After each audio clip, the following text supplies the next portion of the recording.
তওবা সম্পর্কে আমাদের মানুষের ধারণা খুব কম। তওবা নাসুহা কাকে বলা হয়? আমাদের দেশে কিছু মূর্খ বক্তা গল্প তৈরি করছে যে বনি ইসরায়েলের একটা মেয়ে ছিল, তার নাম নসুহা বেগম। ওই নসুহা বেগম গুনাহ করছিল, আল্লাহর কাছে মাপ চাইছে, তওবা কবুল হয়েছে, এই জন্য তওবার নাম নসুহা তওবা। আস্তাগফিরুল্লাহ। মানুষের মস্তিষ্ক কতটা বিকৃত হলে আল্লাহর কোরআন থেকে কথা বলতে যে এতটা অপব্যাখ্যা করতে পারে। তো এখন এই তওবার নাম কি? আল্লাহ যে তওবা করতে বলছেন, বলেন তো এই তওবার নাম কি? তওবা নাসুহা। এই তওবাকে তওবা নাসুহা কেন বলা হয়েছে প্রশ্ন আসে না? আরবিতে নাসাহা ইয়ানসাহু, নুসহুন থেকে তানসাহু। ইয়ানসাহু অর্থ হচ্ছে নসিহত করা। কি করা? এই তওবাকে তওবা নাসুহা কেন বলা হয়েছে? নাসুহা ইয়ানসাহু, নুসহুন থেকে, নাসহুন থেকে নাসুহা, অর্থাৎ আত-তাওবাতুল্লাতী তানসাহু তাইবিন। এই তওবা তওবাকারীকে নসিহত করে, তওবার পর আর গুনার কাজ করতে দেয় না। যে তওবা তওবা করার পর বান্দাকে গুনার কাজ করতে দেয় না, ওই তওবাকে কি বলা হয়? তওবায়ে নাসুহা। বলেন সুবহানাল্লাহ। কথা বুঝতেছেন? আল্লাহ রাব্বুল আলামিন এই তওবা কেন দিলেন? সুবহানাল্লাহ। আল্লাহ রাব্বুল আলামিন আখিরি নবী, নবী কুলের মাথার তাজ, নূর নবীজি আমার মুহাম্মদ সাল্লাল্লাহু আলাইহি সাল্লামের উম্মতকে আল্লাহ পাক যেরকম তওবা দিলেন, পূর্বের কোন নবীর উম্মতকে এরকম তওবা দেন নাই। এত সহজ, এত সুন্দর তওবা আল্লাহ তার হাবিবের খাতিরে উম্মতে মুহাম্মদীকে দান করেছেন। পূর্বের কোন নবীকে এরকম তওবা, সুবহানাল্লাহ বলবেন। আমি একটা দৃষ্টান্ত দিচ্ছি। মুসা আলাইহিস সালাম বনি ইসরাইলকে রেখে গেলেন তুর পাহাড়ে আল্লাহর সাথে কথা বলতে। জানেন তো আপনারা? কথা বলেন। তারা ছিলেন তিহ ময়দানে। কোথায়? মুসা নবী গেলেন 40 দিন আল্লাহর সাথে কথা বলতে। এই ফাঁকে ওই বনি ইসরায়েলের মধ্যে একটা শয়তান প্রকৃতির মানুষ ছিল, তার নাম সামিরি। কিরা? শয়তান সোয়ার হলো সামিরির ঘাড়ে। সামিরি বলল মানুষদেরকে, ভাই সব মুসা তো ভাগছে আর আসবে না, তো তোমরা ইবাদত করবা কি করে? আসো আমি একটা খোদা তোমাদেরকে বানাই দিই, যেন তোমরা ইবাদত করতে পারো। আপনার এই মারাত্মক শিরকি কথায় নাউজুবিল্লাহ বলবেন না? বলো তো ঠিক আছে, একটা বানাও খোদা। সে বলল ঠিক আছে, তোমাদের মহিলাদের যত স্বর্ণালংকার আছে সব আমার কাছে আনো। সব আনা হলো, সব একত্রিত করে মাটির মধ্যে গর্ত করে সে আগুনের জ্বালায় গলিয়ে ফেলল। তারপর ছোট সাইজের একটা বাছুর বানালো।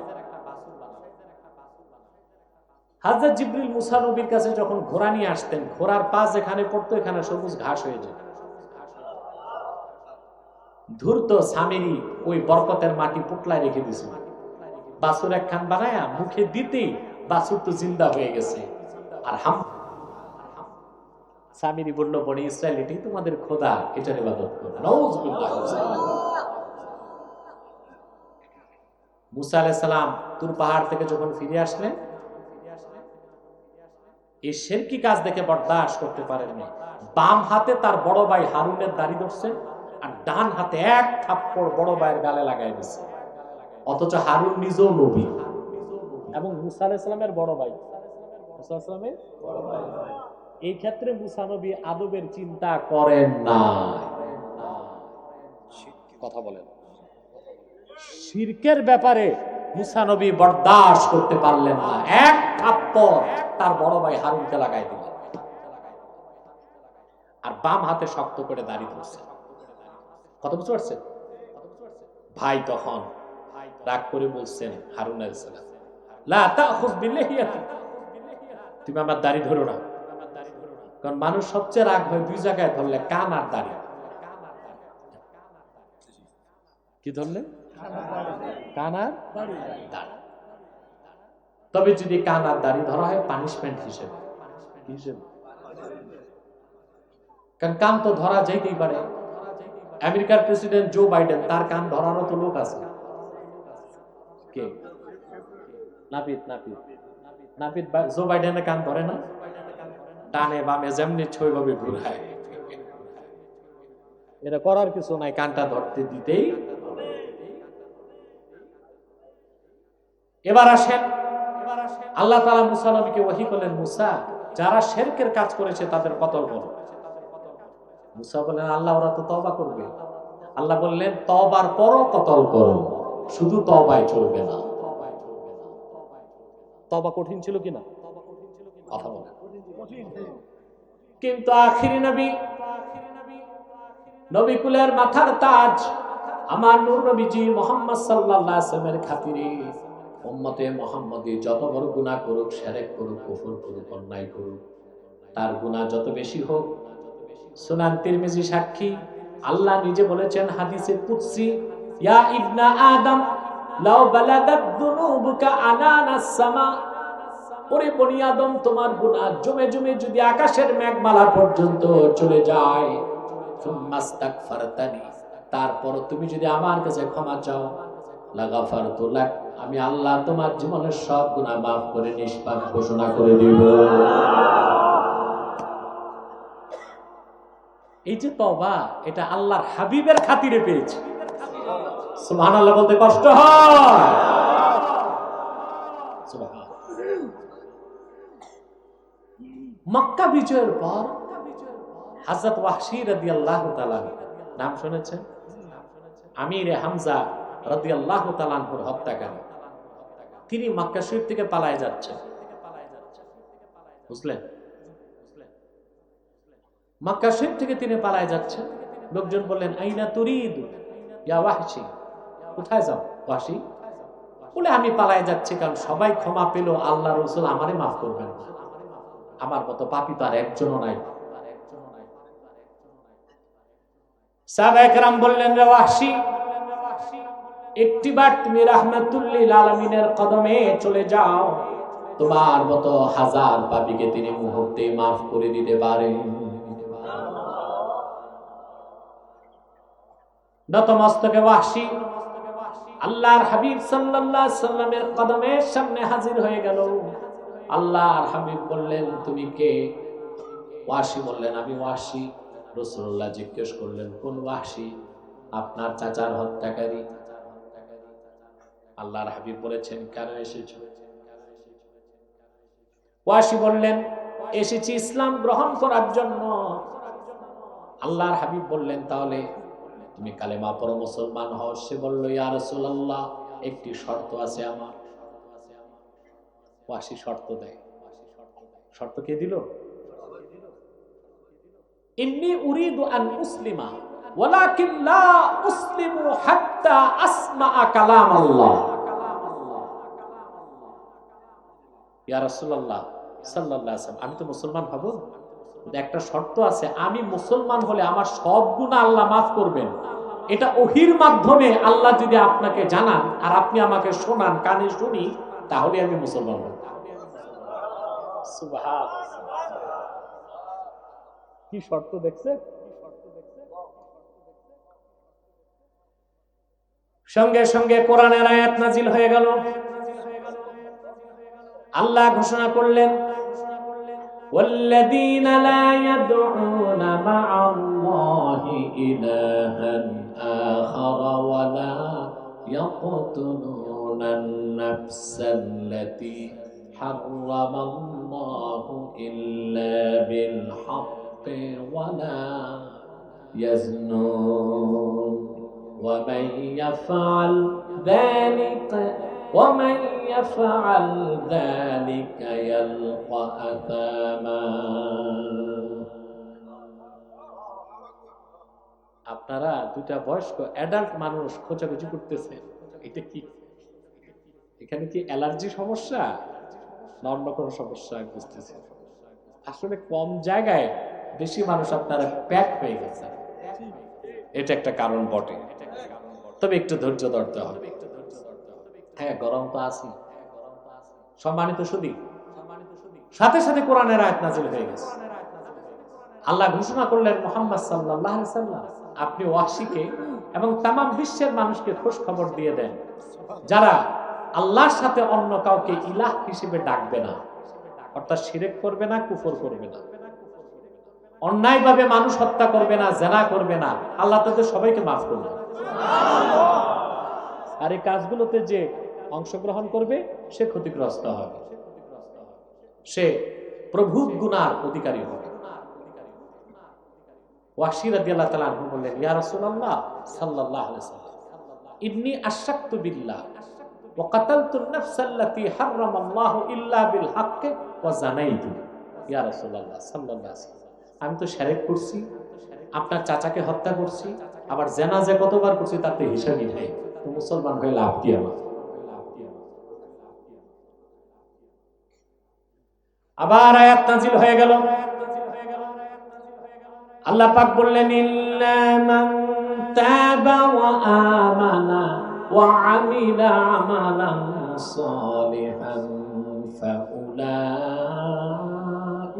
ইউবাদদিলুল্লাহু সাইয়্যাতিহিম হাসানাত ওয়া কানা আল্লাহু গফুরার রহিমা। আল্লাহ রাব্বুল আলামিন ঘোষণা করলেন, মুহাম্মদ সাল্লাল্লাহু আলাইহি ওয়াসাল্লাম ওয়াহশী এবং तमाम পৃথিবীর মানুষকে বলে দেন, তবে তাদের মধ্যে যারা তওবা করবে, ঈমান আনবে, নেক আমল করবে, আল্লাহ পাক তাদের সমস্ত জীবনের গুনাহকে maaf করে দিবেন। শুধু তাই নয়, তাদের আমলনামার গুনাহগুলোকে আল্লাহ পাক সওয়াবের দ্বারা বদল করে দিবেন। সুবহানাল্লাহ।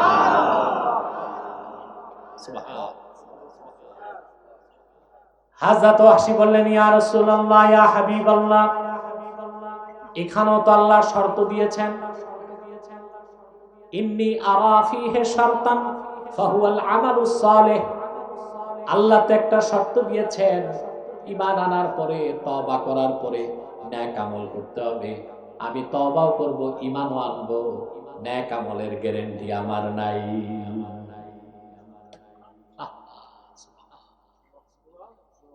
আমি নেক আমল করলেই যে আল্লাহ বেহেশত দিবেন, নেক আমল পারবো কিনা আমি নিজেও জানি না, তবে তওবা করব, মুসলমান হব।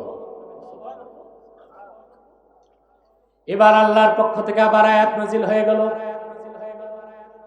ইন্নাল্লাহা লা ইয়াগফিরু আন ইউশরাকা বিহি ওয়া ইয়াগফিরু মা দুনা যালিকা লিমান ইয়াশা। নিশ্চয় আল্লাহ রাব্বুল আলামিন, আল্লাহর সঙ্গে কেউ যদি অংশ স্থাপন করে, সেই শিরকের গুনাহ তিনি maaf করবেন না, কুফরির গুনাহ maaf করবেন না, মুশরিককে কাফেরকে কোনোদিনও maaf করবেন না। এছাড়া বান্দা যাকে খুশি তাকে আল্লাহ রাব্বুল আলামিন ক্ষমা করে প্রথম চান্সে জান্নাত দিয়ে দিবেন। অবাক হবেন মুসলমান, হযরত ওয়াহশী খুশি হইলেন না, বলেন, ইয়া রাসূলুল্লাহ সাল্লাল্লাহু আলাইহি সাল্লাম, এখানেও তো একটু শর্ত আছে। আল্লাহর হাবিব বলেন, সেটা কি? তিনি বললেন, আল্লাহ তো একটা শর্ত দিয়েছেন, লিমাইয়াশা ইয়াগফিরু লিমাইয়াশা, আল্লাহ যাকে চান তাকে maaf করবেন, আমাকে যদি না চান। আরে ভাই, আমি কি মাহফিলে আছি না কবরস্থানে? তো তোমাদের অ্যাক্টিভিটিস তো মনে হয় না মাহফিলে, কবরস্থান বানায় রাখছো। কষ্ট হচ্ছে? ঘুম আসে? কে কে ঘুমান? হাত উঠান।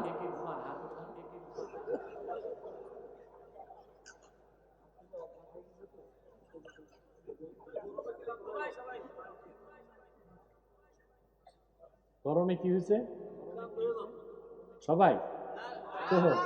তো বড় মাঠে মাহফিল দেন নাই কেন? গরম তো লাগবেই, গরমকাল, ঠিক কিনা? আল্লাহর কাছে দোয়া করেন, আল্লাহ যেন ঠান্ডা বাতাস দিয়ে আমাদের শীতল করে দেন। সেই বাতাস যেটা বৃষ্টি ছাড়া বাতাস, সেই বাতাস যেটা আমাদের কল্যাণের বাতাস, ঠিক কিনা বলেন? বলেন আল্লাহুম্মা আরসিল ইলাইনা রিহার রাহমা, রিহার রাহমা, রিহার রাহমা। চুপচাপ ধৈর্যের সাথে বসে থাকেন, আল্লাহ তাআলা ঠান্ডা করে দিবেন। মানুষ যখন রুহানি খোরাক খায় তখন তার দেহের কষ্ট মনে মতো থাকে না, ঠিক আছে? কিন্তু সেটার জন্য মুমিনকে হতে হবে কোয়ালিফাইড মুমিন। কি হতে হবে? কোরআন হাদিসের প্রতি যার টান যত বেশি, কোরআন হাদিস শুনতে তার ধৈর্য তত বেশি।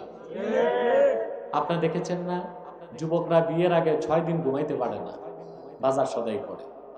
তারপরও শুনছেন যে 6 দিন না ঘুমিয়ে যুবক যখন ভাষণ রাতে গেছে তো বউ বিছনায় রেখে ঘুমাচ্ছে। এরকম বোকা একটাও শুনছেন দুনিয়ায় আছে? ঘুম আসে না, 6 দিন ঘুমায় নাই, তারপরে ঘুম আসে না, কারণ তার আকর্ষণ স্ত্রীর প্রতি। তো যার মনের টান কোরআন হাদিসের প্রতি থাকে সে তো কষ্টকে কষ্ট মনে করবে।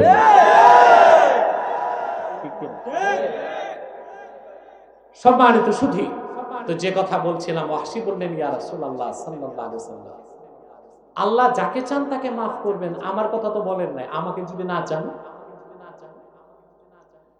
এবার আল্লাহর পক্ষ থেকে ওয়াহী চলে আসলো, قل يا عبادي الذين أسرفوا على أنفسهم لا تقنطوا من رحمة الله إن الله يغفر الذنوب جميعا إنه هو الغفور الرحيم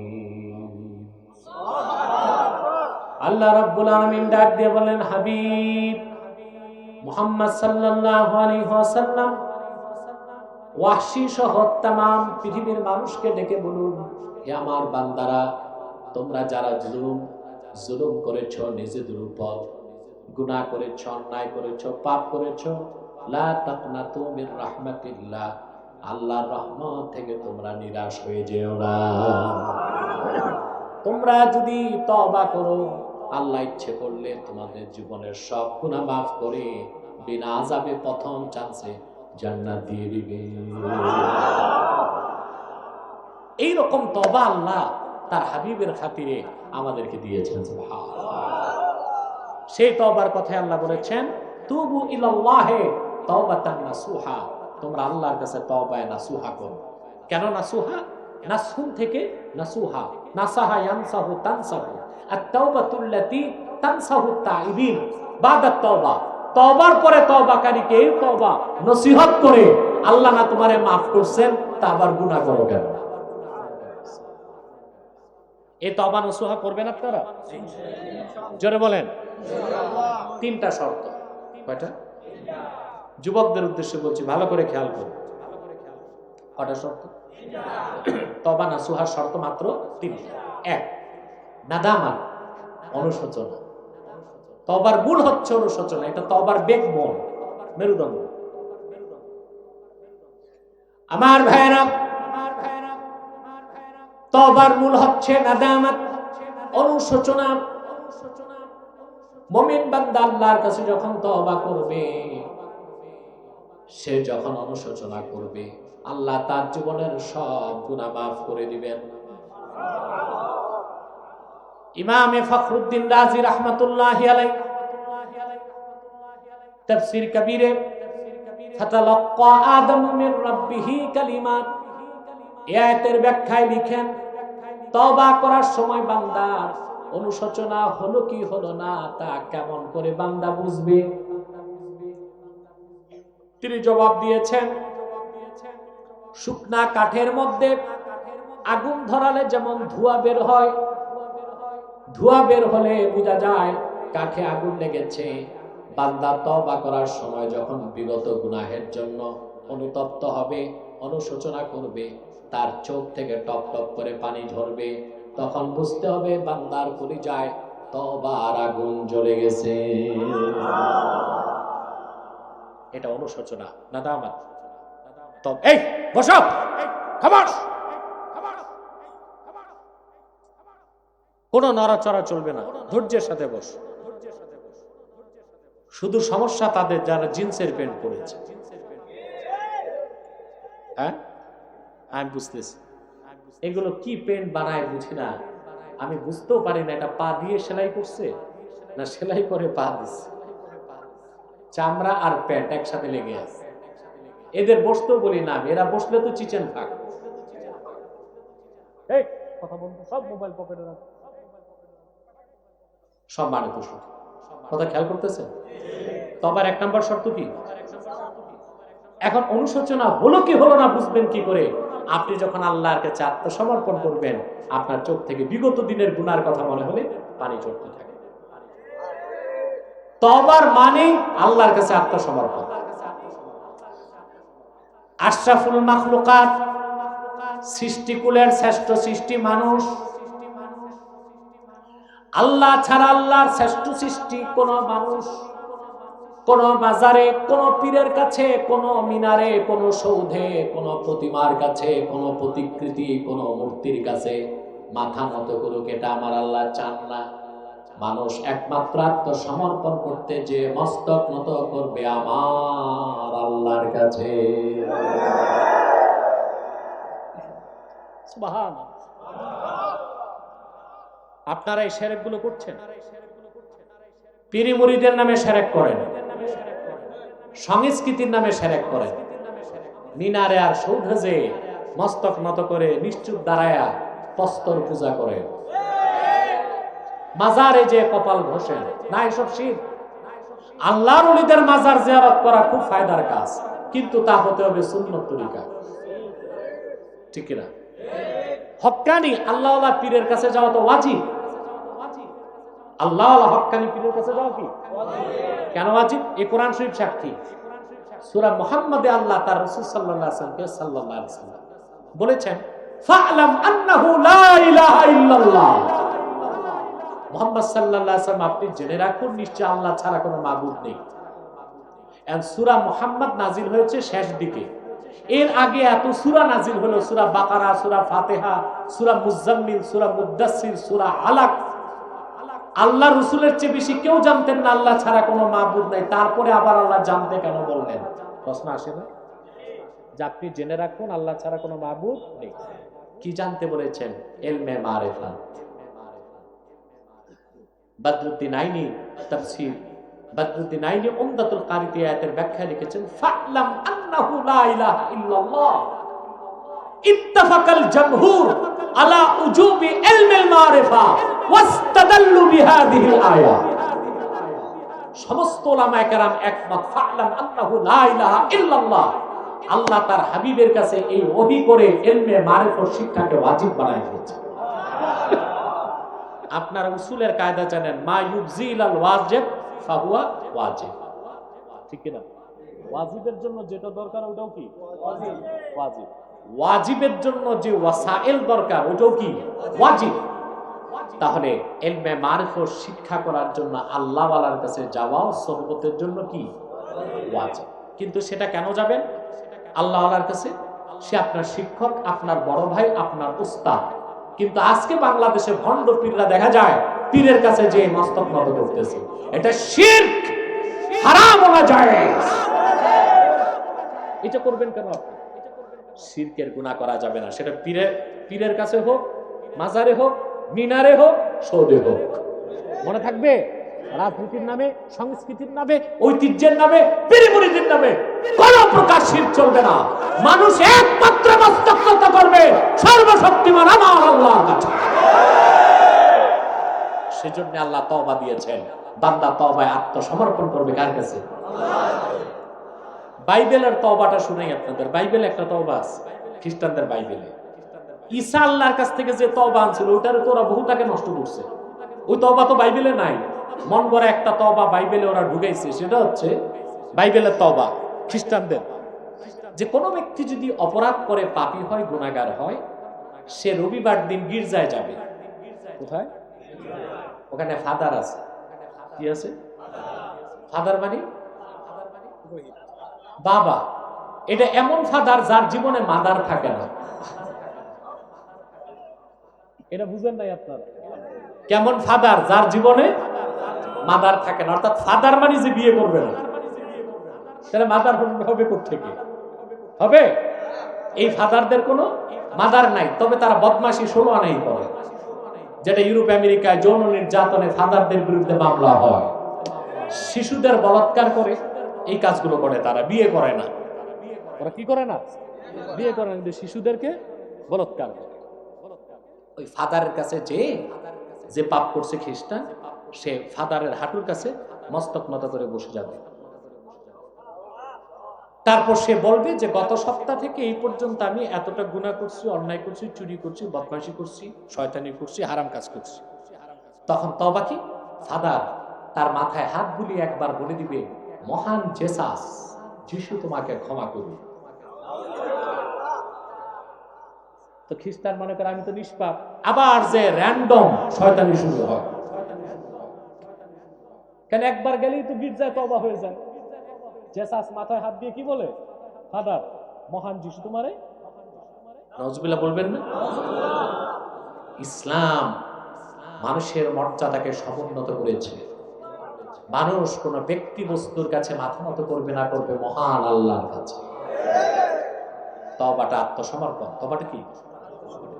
এবার আসেন, আমরা আল্লাহর কোরআনের রাজনীতির কথা বললে এক ধরনের মানুষের চুলকানি হয়,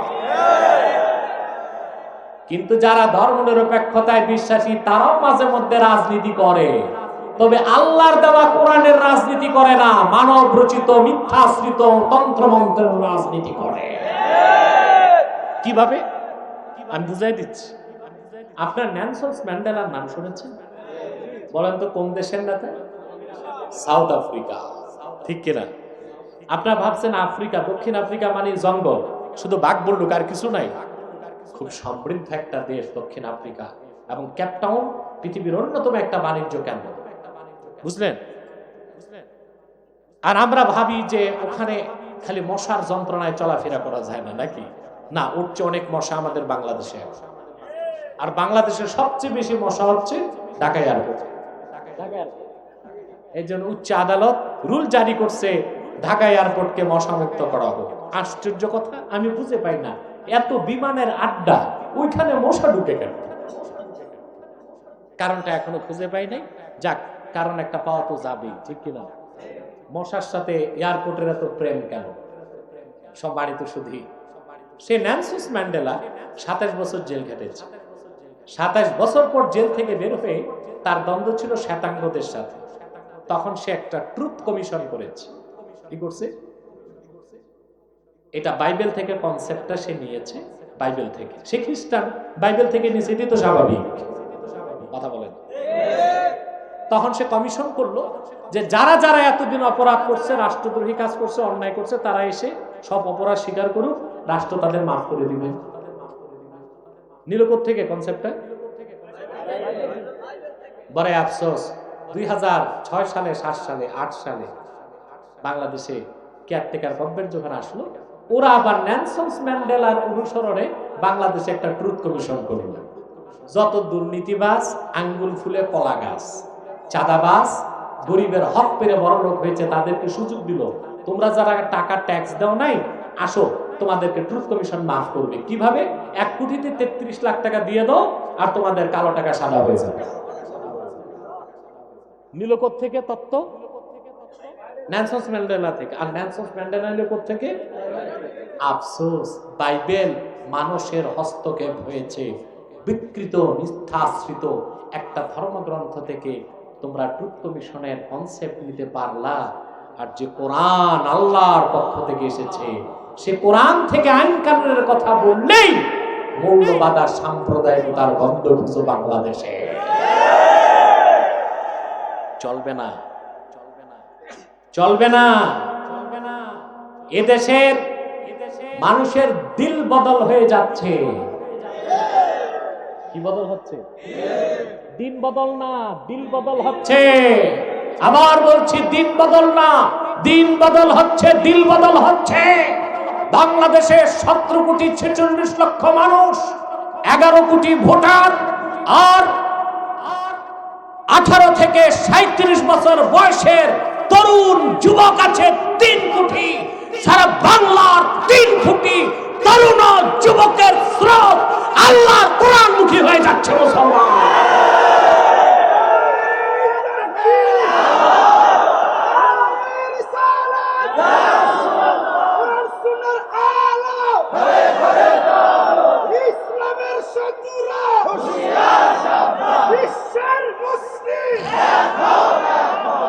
তাহলে মানুষ মানুষের অপরাধ মাফ করতে পারে না, মাফ করবেন কে?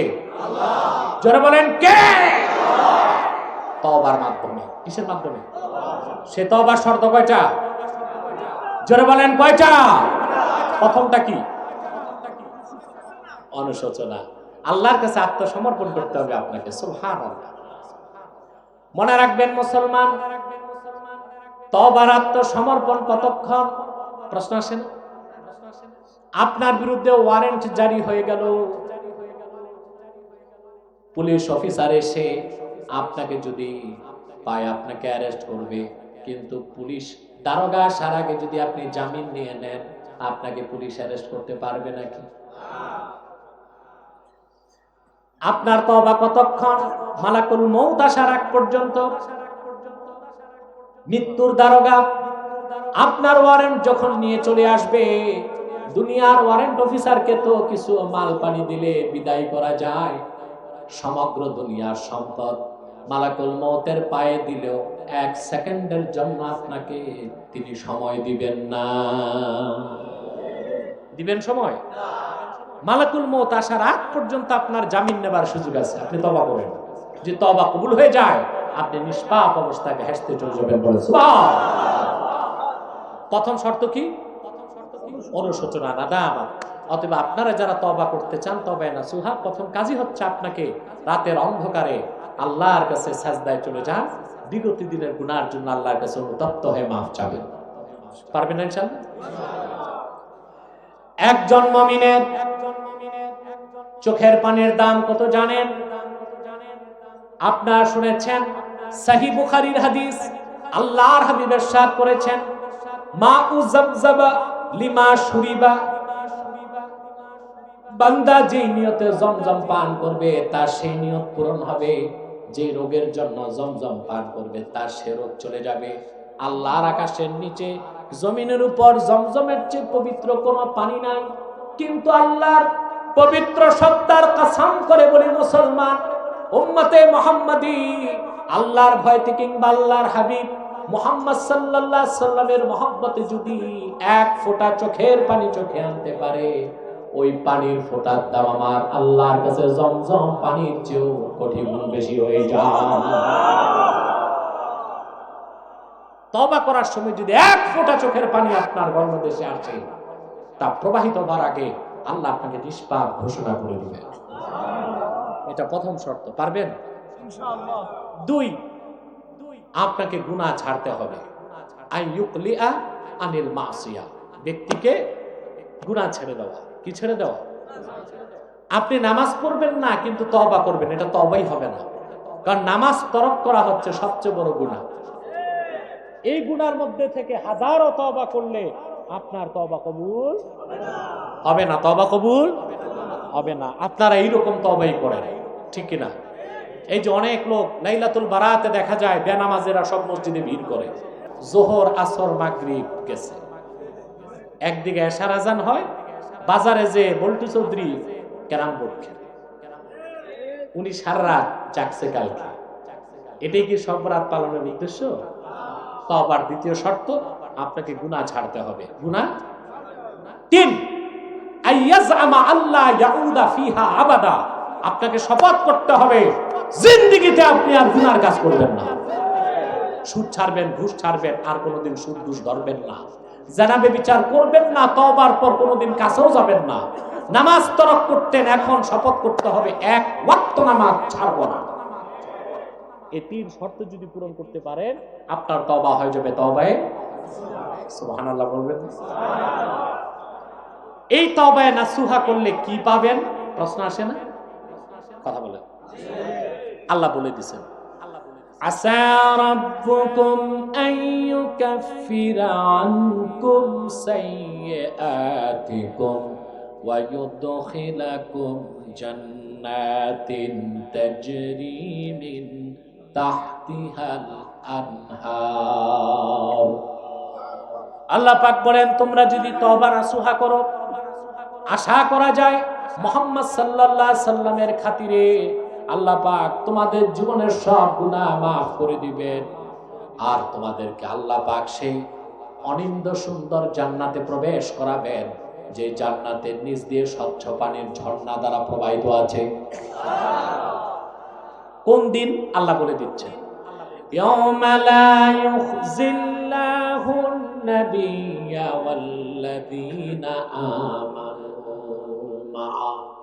সেই হাসরের দিন, কিয়ামতের দিন, যেই দিন আল্লাহ তাআলা মুহাম্মদ সাল্লাল্লাহু আলাইহি সাল্লামকে বেজার করবেন না, আর মুহাম্মদ সাল্লাল্লাহু আলাইহি সাল্লামের খাতিরে ওনার ইমানদার উম্মতকে আল্লাহ অপমান করবেন না, বরং মুহাম্মদ সাল্লাল্লাহু আলাইহি সাল্লামের খাতিরে উম্মতে মুহাম্মদীকে কি সম্মান আল্লাহ দিবেন তাও বলে দিলেন। নূরুহুম ইয়াসআ বাইনা আইদিহিম ওয়া বিআইমানিহিম।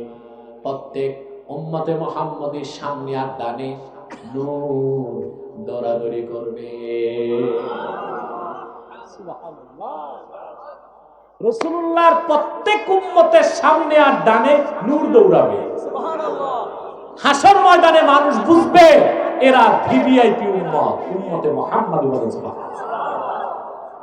আমি একটা কথা বলে থাকি, মুসলমান আমরা যে বিনা দরখাস্তে আল্লাহর হাবিব মুহাম্মদ সাল্লাল্লাহু আলাইহি ওয়াসাল্লামের উম্মত, ঠিক না? এই জন্য আমরা কিন্তু নিজেদের দাম বুঝি না। নিজেদের দাম না বুঝার কারণে আমরা কি করি? আমরা দল ঠিক রাখতে যে, নেতা ঠিক রাখতে যে, চাকরি ঠিক রাখতে যে, ধান্দা ঠিক রাখতে যে, ইসলামের সাথে করি গাদ্দারি, ইমানের সাথে করি বেঈমানি।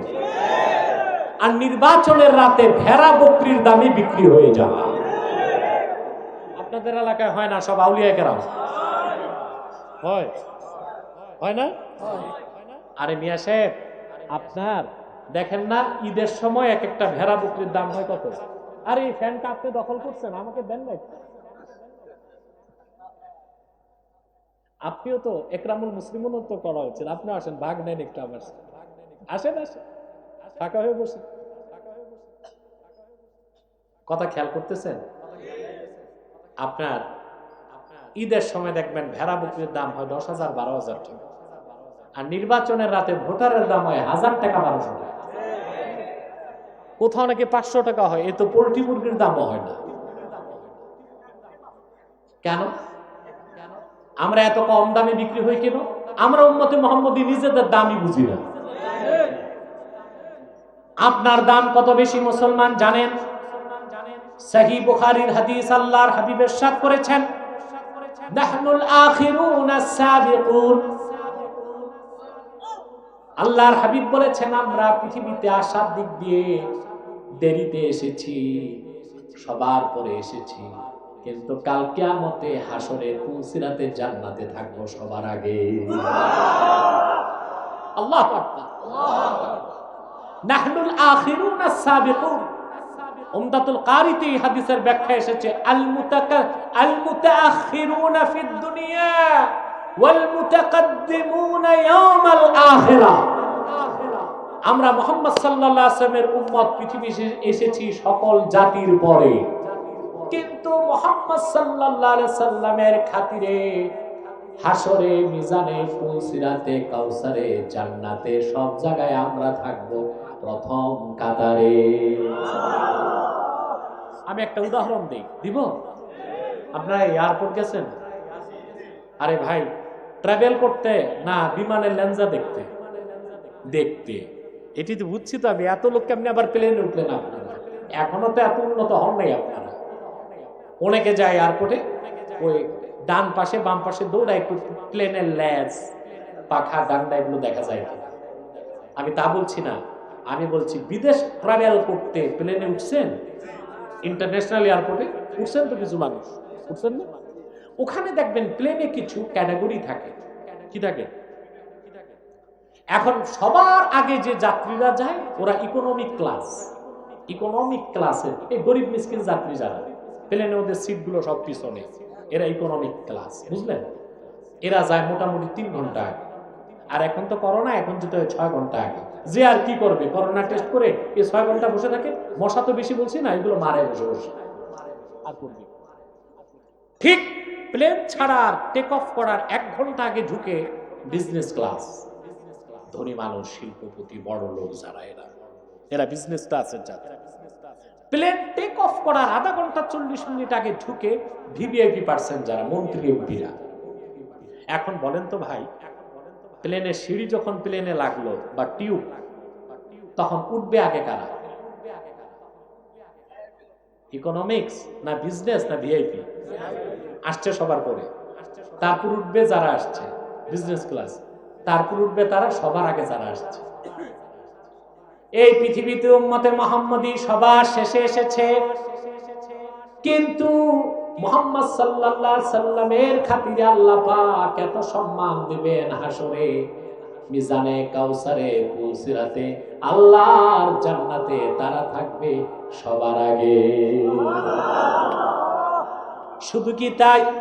সেজন্য বলে যাই মুসলমান,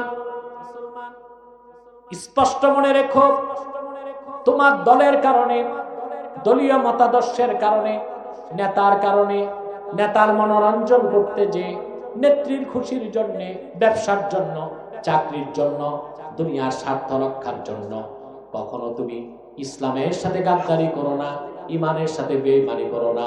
জীবন যাবে, ইমান যেন না যায়। আমাদের দেশে নেতাদের একটা ডায়লগ আছে, ডায়লগটা আমি মানি, তবে আমার দুইটা শব্দ যোগ করতে হবে। আপনার রাজি আছেন? তারা বলেন, ব্যক্তির চেয়ে দল বড়, দল থেকে দেশ বড়। আমি দুইটা শব্দ যোগ করি, ব্যক্তির চেয়ে দল বড়, দল থেকে দেশ বড়, দেশ থেকে আমার জান বড়, জান থেকে আমার ঈমান বড়, কোরআন বড়, ইসলাম বড়। ঈমান ও ইসলামের প্রশ্নে কোনো আপোষ নাই। মনে থাকবে, আপনি কোন দলের, আপনি কি শ্বেতাঙ্গ না আপনি কৃষ্ণাঙ্গ, আপনি কি বাঙালি নাকি বাংলাদেশি, আপনি কি আওয়ামী লীগ কি বিএনপি, এই পরিচয় পরকালে থাকবে না। পরকালে একটাই পরিচয় আপনাকে মূল্যায়ন করা হবে, আপনি উম্মতে মুহাম্মদী কিনা, ঠিক কিনা বলেন। এর চেয়ে বড় কোনো পরিচয়, এর চেয়ে বড় কোনো পরিচয়। সময় দেখি 12:30। আল্লাহ, আমি তো খেয়াল করি নাই, 1 ঘন্টা বহু আগে পার হয়ে গেছে। আমার তো ঘড়িও নাই, আমার তো ঘড়িও নাই যে আমি দেখবো। মিয়া সাহেব উঠছেন কেন? 12:22 শুনে বসেন, একটু পড়ি, একটু পড়ি। যে কোনো প্রশ্ন লিখিত দিলে আমি উত্তর দিয়ে দিব ইনশাআল্লাহ। কথা বুঝতেছেন? দেখেন এখন কথা বুঝতেছেন? খেয়াল করেন কথা। তাহলে আমার মেসেজটা নিয়ে যাবেন তো বাড়িতে। ব্যক্তির চেয়ে দল বড়, দল থেকে দেশ বড়, দেশ থেকে জান বড়, জান থেকে আমার ঈমান বড়, কোরআন বড়, ইসলাম বড়। মনে থাকবে এই মেসেজ, এই বার্তা সঙ্গে করে বাড়ি যেতে হবে। রাজি আছেন? হাসরে আল্লাহ কি সম্মান দিবে দেখেন। আল্লাহ রাব্বুল আলামিন বলেন, নূরুহুম ইয়াসআ বাইনা আইদিহিম ওয়া বিআইমানিহিম।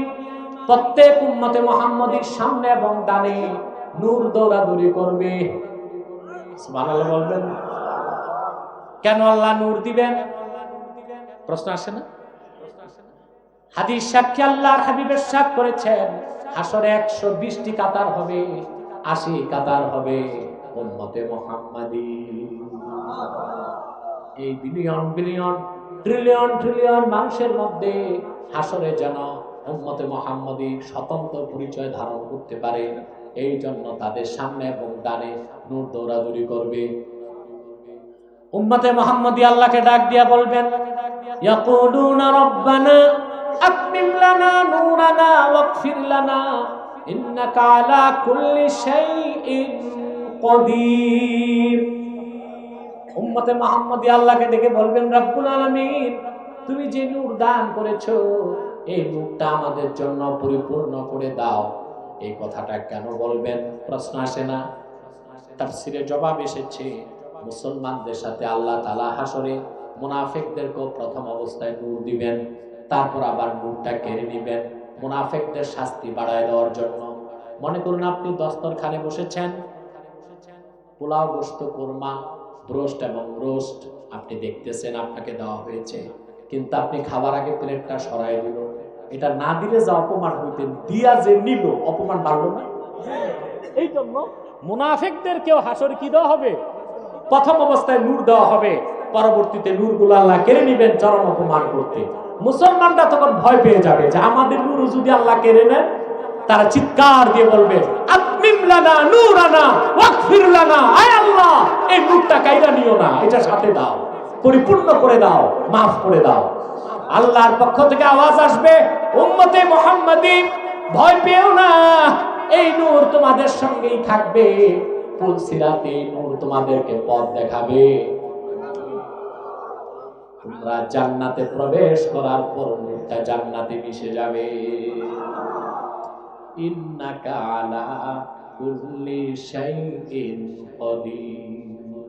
সাদাকাল্লাহুল আযীম ওয়া সাদাকা রাসূলুহুন নবিয়্যুল কারীম ওয়া নাহনু আলা যালিকা মিনাশ শাহিদিন ওয়াশ শাকিরিন। আলহামদুলিল্লাহি রাব্বিল আলামিন।